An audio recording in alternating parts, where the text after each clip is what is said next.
Je voudrais dire à l'endroit du peuple sénégalais, à l'ensemble des compatriotes, que c'est avec une immense tristesse que je me tiens ici aujourd'hui, face à cette tragédie humaine qui nous bouleverse tous. La nation est en deuil et la situation est particulièrement insoutenable. Je voudrais au nom de cette nation, la nation sénégalaise, présenter mes condoléances aux familles éplorées et leur dire toute la solidarité de l'État et de l'ensemble du gouvernement face à la tragédie qui les frappe et qui nous frappe tous. Ce qui est arrivé ici à Mbour, qui est arrivé quelque peu partout sur les côtes du Sénégal, est le fait des filières de migration qui sont, il faut le dire, dans le trafic d'êtres humains, qui exploitent le désespoir de cette jeunesse et qui leur vendent le rêve d'un avenir meilleur. Mais je voudrais dire que la traque sans répit contre ces vendeurs d'illusions, ces vendeurs de la mort, va s'intensifier dès à présent. Il y a quelques jours de cela, la semaine passée pour le dire, s'est clôturée une opération appelée Djoko, qui était conjointement menée pendant plus d'1 mois par la gendarmerie, la police et même l'armée qui est entrée dans la danse et qui a valu la mise en échec d'un projet migratoire de jeunes à hauteur de 690 jeunes qui ont été appréhendés au moment de leur départ. C'est pour dire que le gouvernement est en train de combattre le phénomène et pour dire aussi que le gouvernement continuera à traquer ces vendeurs d'illusions, ces marchands de la mort jusqu'à leur dernier retranchement. Mais il faut, d'un autre côté, appeler à la responsabilité. Dire à ces jeunes que les pays dans lesquels ils s'en vont, ce sont des pays qui ont été construits par des êtres humains, par des citoyens qui ont cru qu'au changement dans leur propre pays et qui ont réussi à faire de ce pays ce qui les y attire au risque de la mort. Il nous appartient ici, tous, hommes et femmes, jeunes et adultes, gouvernants et citoyens, de nous mettre autour d'un projet de construction de ce pays et de croire à l'espoir, de croire à la possibilité de changer par nous-mêmes et pour nous-mêmes le visage de notre pays. Le gouvernement travaille d'arrache-pied à mettre en œuvre des politiques publiques adéquates pour donner du travail aux jeunes ici au Sénégal et les inviter à la reconstruction de notre pays. Il y va de notre responsabilité à tous. Je voudrais aussi appeler les familles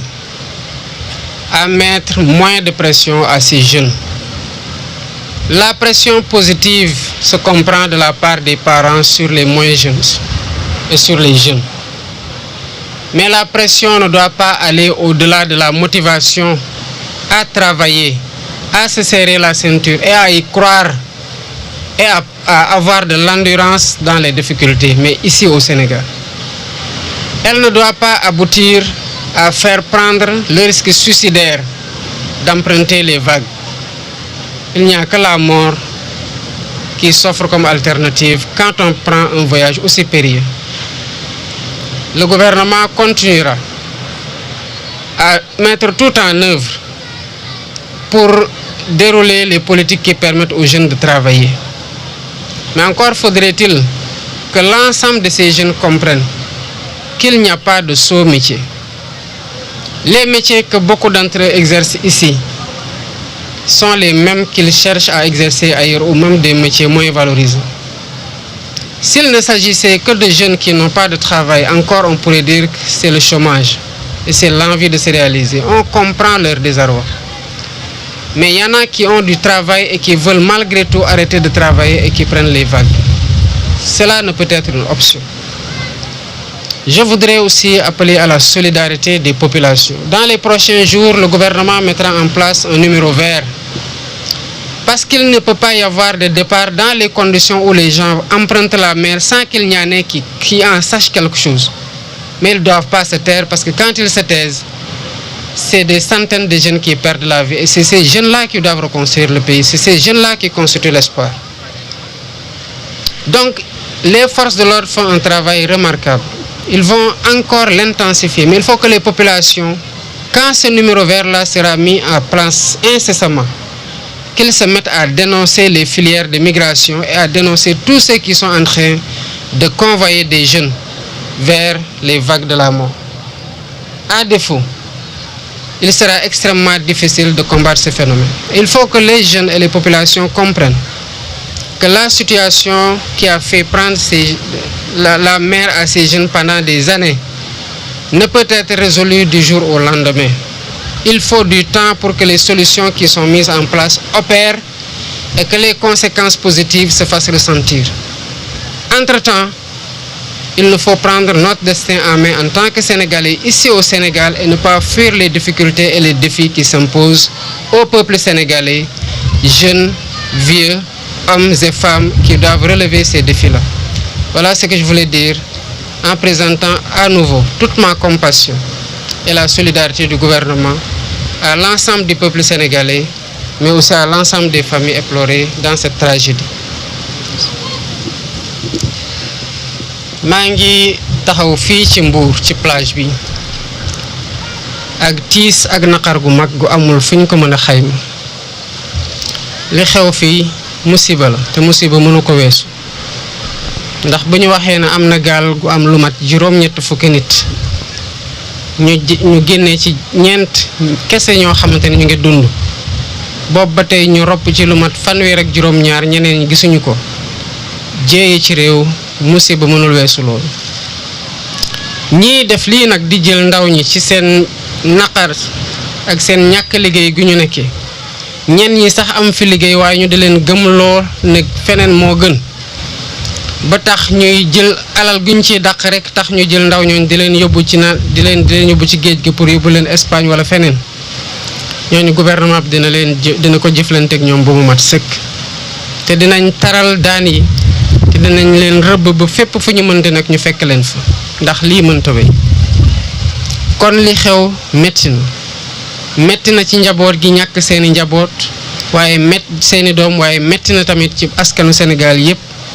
ndax lii di xew ndaw ñi di mbab ñoom ñëpp di dem bitim réew yooyu ñu dem il faut que ñu xam ne que ay malaaka tabaxuñ ko ay jinne tabaxuñ ko ay doomu aadama yi nekkoon ci jafe-jafe gëm na seen réew dafa waroon soppeeku ñu toog di ko liggéey rek ko liggéey ba mu mel noonu ba ñoom ñu bëgg faa dem ci condition yi ñu fa bëgg a demee. Gouvernement bi yàggul dara boole na gendarmerie ak police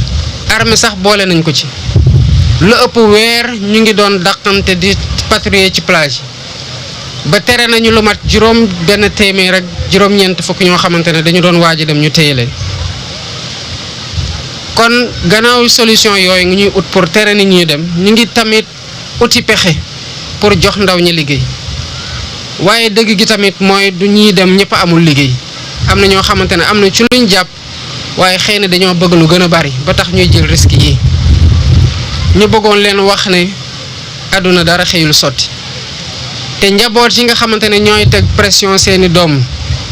nañu xam ne que pression sa njaboot lu baax la ci waajur bu koy teg ci njabootam waaye na doon pression positive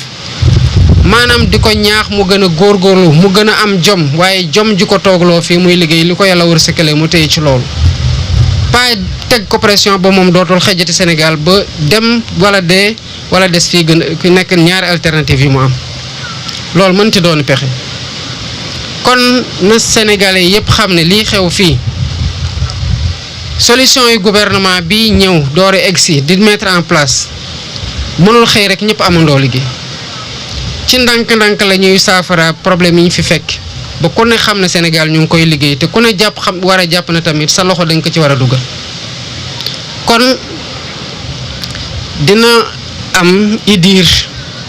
ndax lépp xëyul sotti te ñëpp ñi nga xamante ne ñu ngi gis ay nit ñuy waajal a dem buñ ko yeggee nañu xam ne seen responsabilité la parce que dafa mel ne rek nga gis nit muy dem di xaru ji doo ko seetaan da ngay def lépp pour mu bañ xaru wala pour mu bañ sotti nañ ko jàppaleen ko balaa muy dee ngay dégg jàppaleen ko balaa muy dee googu nag jàppaleen ko balaa muy jël géej ci dee mën ko fekk ci la bokk. moo tax fan yii di ñëw ci lu gën a gaaw sax gouvernement bi dina teg numéro vert maanaam fenn foo xamante ne ku fa nekk mën na faa woote te bu ko jaree sax dinañ ci teg ay neexal pour ñi nga xamante ne ñooy yoole ñi bëgg a dem dinañ sowee bakkan waaye dinañ am tamit ni ñu leen neexalee ndax ñu mën a xam ne lii ñu nekkee di ko xeex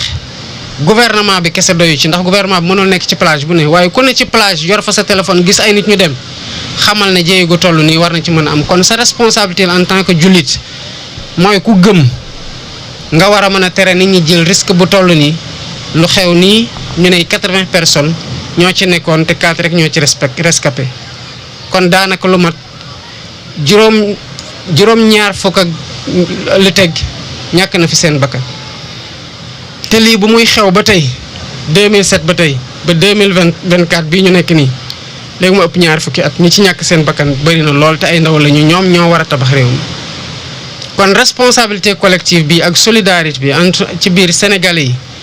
na ko ñëpp na ku ne jàpp na responsabilité boobu nu mu gàlloo ci loosu gouvernement bi noonu la gàlloo si sa loos te nga jouer sa partition loolu mooy tax en attendant que solution yi ñuy mettre en œuvre maanaam pexe yu ñuy nas wone résultat yi ñuy xaar ku ci ne nekk un sentinelle par rapport ak migration yii di xew kon lii moo nekkoon li nga xamante ne bëgg naa ko fi jukki ci ay kaddu te delluwaat masawu njaboot gi yëpp ñu ñàkk seen doom masawu askanu Sénégal waaye di wax ndaw ñi nañu gën a takk seen ndigg boole koog muñ te ñu booloo liggéey réew mi ñu xam ne bu yàgg balaa muy yàgg incha allah dañu commencé gis résultat yi nga xamante ne ñoom lañ diglanteeg ñoom waaye réew mi kenn du jóge bitim réew di ñu ko tabaxal ni waa bitim réew toogee ba tabax seen réew ba mu mel ni suñu doom yi di jël risque dee pour dem fa noonu la ñu war a toogee fii gëm ne réew mi fii lay changé bu amee lu ci doxul ñun ñëpp ko war a jubbanti ndax ku ne am nga fi responsabilité te fii la ñu yàlla tanal salaamaaleykum wa rahmatullah.